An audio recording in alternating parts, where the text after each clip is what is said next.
Welcome to the Stature Icon Podcast, where we help you find the courage to stand tall and shine bright. I'm your host, Jalal Wilson, and I believe that each and every one of you is a stature icon. In each episode, we'll explore challenges we face on our journey to self-discovery and personal growth. We'll discuss strategies to overcome obstacles, build confidence, and unlock your true potential. Whether you're seeking motivation, inspiration, or practical advice, the Stature Icon Podcast is here to support you every step of the way. So if you're ready to break through perceived limitations, embrace your inner icon, and make a positive impact on the world, you've come to the right place. Let's stand tall together and shine bright. You know what the craziest thing to me is? I came out, I'm telling you guys, we got these maxims for stature icon, maximize the moment, resilient posture, creates with courage, celebrates with laughter. We got these 3 maxims. And then it hit me the other day. It's like, man, once you come up with like maxims and sayings and all this other crap, that means you actually have to live it out in your own life. It's like, man, why did I create these maxims? Like, this stuff, thinking about it, just thinking about your favorite creator, right? You want to know that this person is not coming up on here, YouTube, podcast land, or anywhere else doing the exact opposite of what they tell you to do. Because if you found out, you would feel like the person was a fraud. And so I've been thinking about that. And I'm like, man, why did I have to come up with maxims? Because I'll be honest, maximizing the moment, it almost sounds like I should be busy every moment. And I know that's not what it means. It means being present. You know how hard it is to be present in a moment when you got your own chatter going on in your head? And then you got the voice in your head saying, you know what? You're supposed to be maximizing the moment by being present because that's what you told people on your podcast, on your YouTube channel. You have to live it out yourself. So I got to be honest. Part of me wish I didn't come up with these maxims because now I'm trying to figure out how to live them out. And this is quite a journey. And it's quite a realization that, sometimes you don't really know unconsciously what you believe until you start trying to practice it. So I believe in all these maxims, but putting my belief into practice is like, golly, this it sucks. It's like my expectation of myself is to actually live out these values that I say are important to me. Man, it's ridiculous. But it's it's how we grow. And with that said, I've had a couple opportunities to practice this. One of them today with the resilient posture. The thing I'm trying to learn is to ask for what I want. And when you ask for what you want, there's always a possibility that this person can say no, right? And then you've got to try not to lose your crap when they say no to you. And so, and sometimes that's uncomfortable, especially when you think that this person should automatically tell you yes. That is not how that always works. So I have to, one, punch for it keeps saying so. Punch. Anyway, back to what I was saying. So, oh my gosh, good grief. Anyway, I was in a situation today. I've been thinking a lot about this. I want to give my boys a hug before they leave for school. But they're teenagers. And teenagers are brutal. They can be brutal. And so I'm thinking like, man, do I really want to put myself out there and ask my teenage sons for a hug before they go to school? And generally the answer is no. That's why I've been procrastinating on it for about, months. I've literally thought about this for months. But today I told myself, you know what? I'm going to show some resilient posture today. I'm standing in unyielding in the face of adversity. They could tell me no. But I'm going to stand unyielding in the face of adversity. And I'm using this challenge as a stepping stone to emerge stronger and more steadfast. that was the definition of resilient posture. So I just gave the definition so you can kind of understand what I did, right? So my first son comes in and he's like, I'm getting ready to, well, he says, all right, I'll see you later. I said, okay. Then I said, dang it, I gotta ask. Hey, come here real quick. He comes in. I said, can I get a hug before you go? And he starts to give me a hug, but then he does this thing where he kind of is not sure what I'm doing, so he takes his fingers and puts them in my side. And then I don't really respond. And then once he realizes I actually just want a hug, then he lets his finger go. He lets his finger down, and then he actually gives me a hug. And then, we say goodbye, and then, he's probably thinking like, what the heck was that? And so my other son comes in the room, and this is probably about 5 or 6 minutes later, so he doesn't know what happened with the first son. So he gives me like one of those hugs where you put your arm kind of like around the person's shoulder, but you're like sideways hugging. And then once he realized it was just a regular hug, then he kind of faced me. And I said kind of because I don't even want to act like he fully faced me. So, dang it, there it goes again. Punch. Anyway, he leaves and I sit back and I think, well, like, dang, I did that. But that was quite awkward. It was very awkward. And I it's one of those things that I think will get better once I practice it more. But right now, it was awkward. And why? And I got to think about, why is this awkward coming from my own child? This really shouldn't be awkward. But it was. It really, really was. But at the same time, this is something that I said I wanted to get good at, because it's not just my kids. I need to learn this in general, to ask for what you want in life. How can life give you what you want if you're afraid to ask for it? So you got to be willing to ask for what you want. And just know that you can stand tall regardless of what the outcome is from asking for what you want. That's a part of the beauty, the maxims. That's what they are. Over the weekend, I also had another opportunity to live out the maxims, maximizing the moment. I have a cousin who is really a mentor, but we call him cousin. And he was graduating from college with a doctorate degree this past weekend. So we got the kids up at like 5 a.m. and drove to Atlanta to go to his graduation. And when we're at his graduation, it's a theology school. So, I think that's what they call it. Yeah, theology. And so there it goes again. Anyway, so he's at the school, and I am just in awe of everything going on. I learned so much being there. But I know for my kids, it was like one of those things where it's like, is this over yet? But for me, I was allowing myself to be present. It was a Baptist church. And so in the Baptist church, they be singing, you just feel a different type of vibe when you go into a Baptist church. And I love saying it like that because it's it's just how I like to say it. Is how I like to say it. Baptist church. And so when you're in there, you just feel something. And I felt something.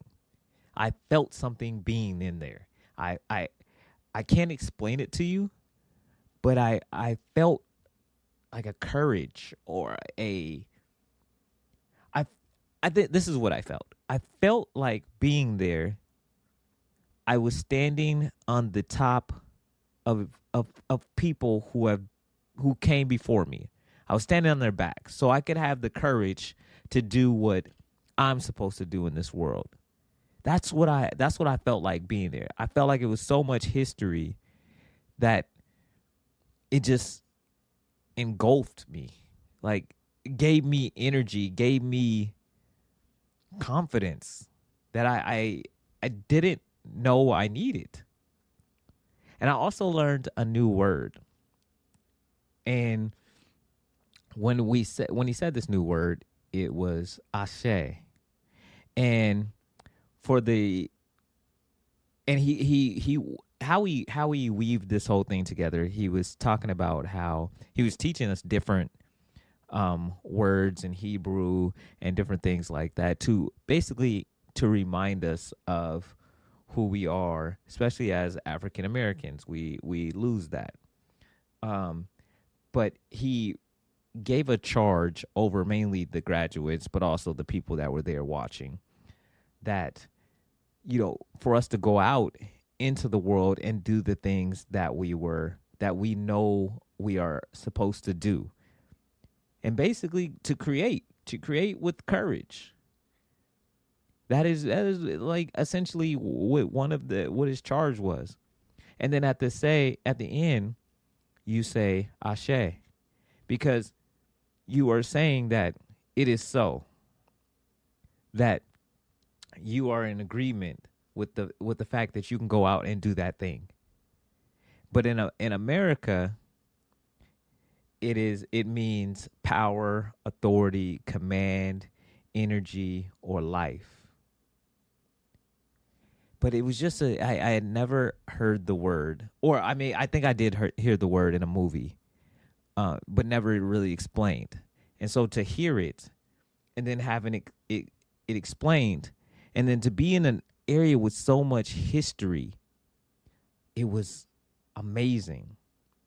And so I was really proud of myself for being able to stay present at least 70% of the time. The other part of the time, I was playing with my kids, playing with my wife, and but I was present more than I wasn't. And we even got to the commencement speech was done by the mayor of Atlanta, Andre Dickens. And he was good, man. He just I love seeing great speakers. He was a great speaker. And I love seeing it. He talked about his history, what led him to this moment, was his vision for Atlanta. It was beautiful. There was another moment where I had to make a decision. After that's all over, we're tired. We had got up at 5 a.m. We eventually go check in the hotel. And I was thinking, like, okay, we got the kids their own room. So we could, just me and my wife go hang out in Atlanta. But I was like, what would be a way to maximize this moment for the kids and give them a story that they could tell, and to maximize it for me so I can go hang out with my wife in Atlanta by ourselves. So I decided to go. I found a theme park that was like 45 minutes away. We went there because they had a go-kart place that was 4 stories, a go-kart track that was 4 stories. I was like, there's no way I'm going to come all the way out here and not go on a go-kart track that has 4 stories. So the kids was like, we got to go do this. I was like, all right, yes, we do. And when we get back, me and my wife is going out in Atlanta. So we drive over there. The kids are, excited. They don't know where we're going. Or they do know where we're going. I'm sorry. They do know where we're going. So we get there, and they're looking at it. It's like, oh, yeah, man, it's going to be cool. It's going to be cool. And we get up there. We wait in line almost an hour. My wife decides, hey, I'm not going to drive. So she just wants to ride as a passenger. And I'm like, look at that. My baby want to ride with her man, ride with her man in the go-karts as we go do this thing. And I'm telling the kids, I'm like, I'm about to beat all you guys. And you guys got to get in the second lane because me and my wife is going to be in the third lane. So I needed to have it as close as we can so that I can take, I need to have you guys close so you guys can't say you beat me by a mile because you guys are so in the first lane. So they was like, all right, cool. We'll get in the second lane. No problem. And I didn't realize and up until that moment, I thought for sure I was going to win. As soon as we got in the car and took off, and I heard my wife go, ah, I knew it was over for me. I knew it was over for me. This woman, while I'm only on the first lap. We riding up. She's screaming. There's two wheels in the car. The other one, the one that she has, does not control the car, but she is turning this wheel like it controls the car. And she's screaming at me, slow down. I'm like, slow down. I'm all gas, no brakes. There's this guy and like a 5-year-old behind me. I'm doing everything. I'm doing all the evasive maneuvers to make sure this person doesn't get by me. She's screaming some more, and she's like, let him pass. And I'm like, oh my gosh. So I let this kid and the person he's riding with pass. And they zoom past me. And then I'm trying to catch up. Well, because I figured I let them pass me. Now she's going to let me speed. No. She's screaming. She grabbed my arm. I'm like, this is crazy. We get around the bend. And the little kid, he had to be like 3 or 4 years old. He looks at me and waves by. I'm like, I am a go-kart king. A king.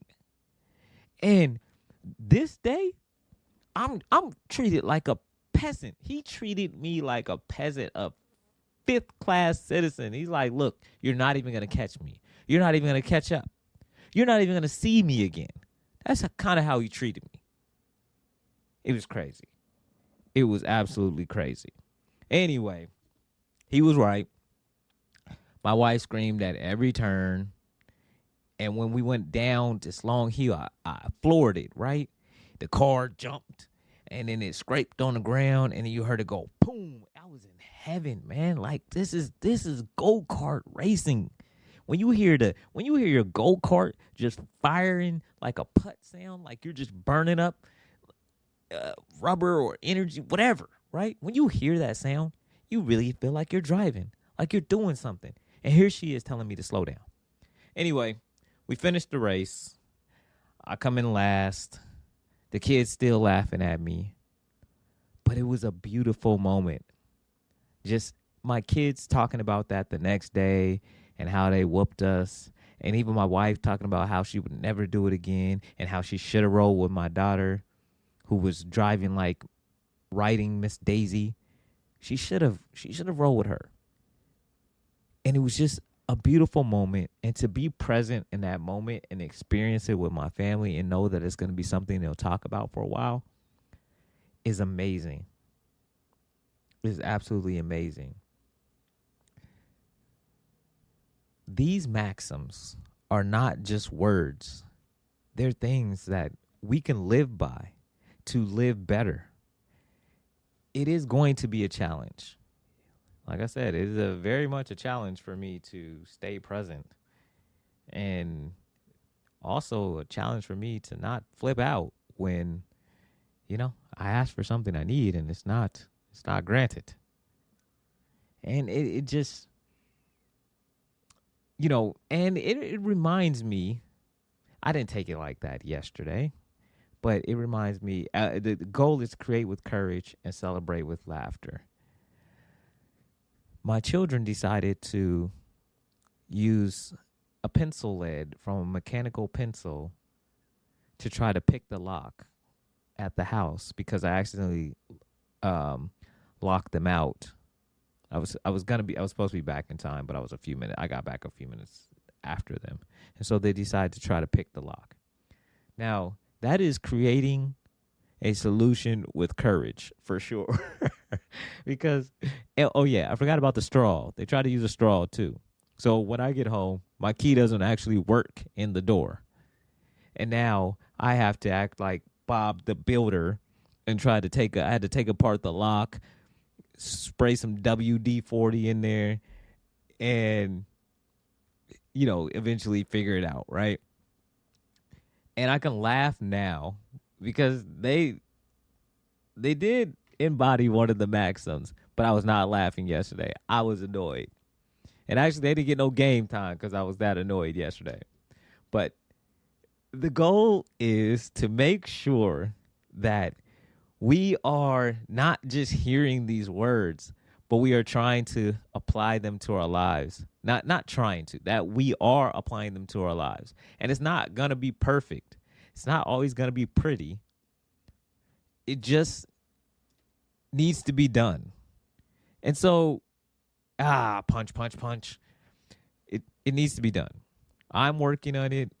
I want to encourage you to work on it. And these are the things that help us become better, is looking at where we're at, looking at how we can do more, be present, be aware of what's going on in our environment, and tapping into those things. That is, I think, is so important.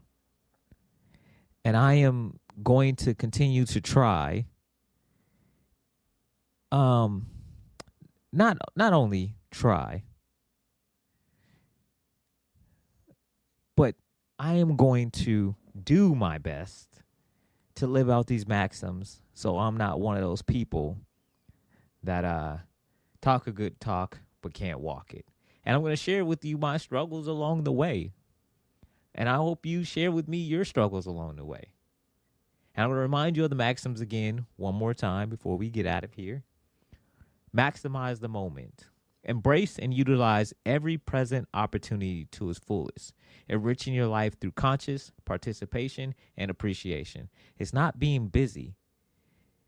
You're participating in every moment. Whatever that moment is, you're fully aware and you're participating in it. It is not just happening to you. You are there, active in it. That's what that means. And resilient posture. That's standing, unyielding in the face of adversity, using each challenge as a stepping stone to emerge stronger and more steadfast. And the last one, create with courage, celebrate with laughter. This encourages not only bold creativity, but also enjoying the process and having fun along the way. Life is hard enough.